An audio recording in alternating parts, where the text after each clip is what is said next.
posted November 29, 2017, 185,210. The SA Liberal Party has no intention of selling off a new state-owned power station if it wins government in March next year, but the opposition leader has stopped short of ruling it out.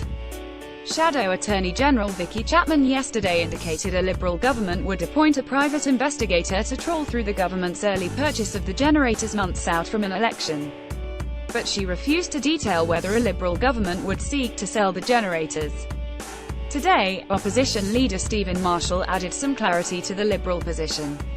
"It's not our intention to flog off an asset. The reality is we need to know what's in the contract first," he said. "I think it's a pretty reasonable request to see what's in the contract before we rule anything out."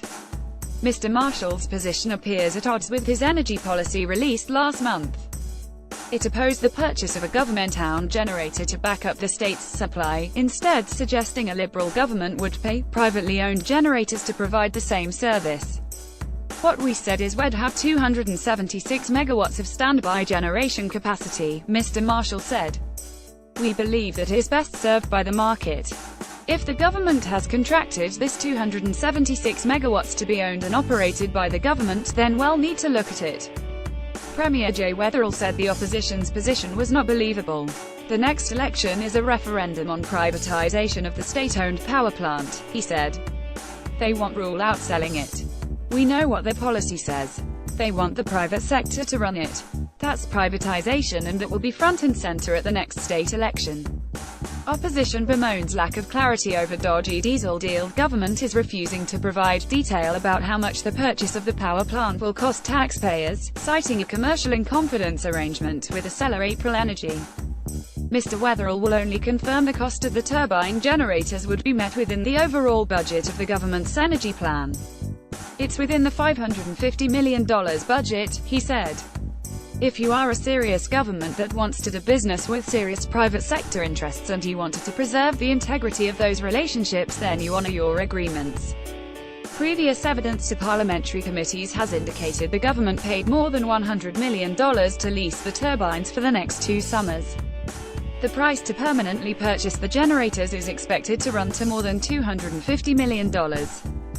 The ABC understands the cost of relocating the turbines from their temporary diesel configurations at Lonsdale and Elizabeth to a new permanent site could push the total price of the power plant to more than $400 million. Mr. Marshall said the government should come clean on the arrangements with April Energy. "This is a dodgy diesel deal and the people of South Australia deserve to know what's in it," he said. Renewables to power nuclear industry. The latest power dispute came as the government announced another $8 million in grants from its $150 million Renewable Technology Funds (RTF), a key component of its energy plan. The money will help fund 4 separate projects, including a movable solar and battery storage project to power the Beverley uranium mine in the state's north. Australian company Sunshift General Manager Dr. Will Raywood-Smith said the project would pair 1 megawatt of relocatable solar panels with a 1 megawatt 0.5 megawatt-hour battery, which would be integrated with the mine's existing gas power plant.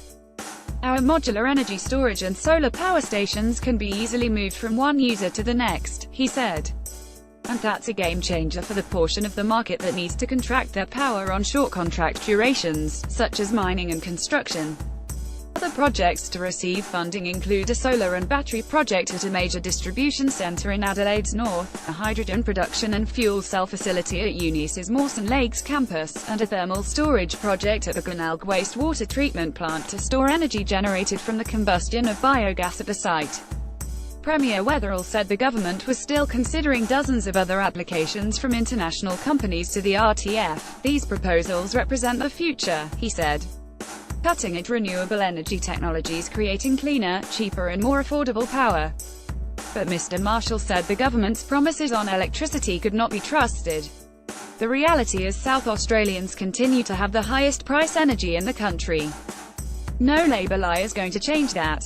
Topics: Energy, Parliament, State Parliament, Government and Politics, Solar Energy, Adelaide 5000, SA.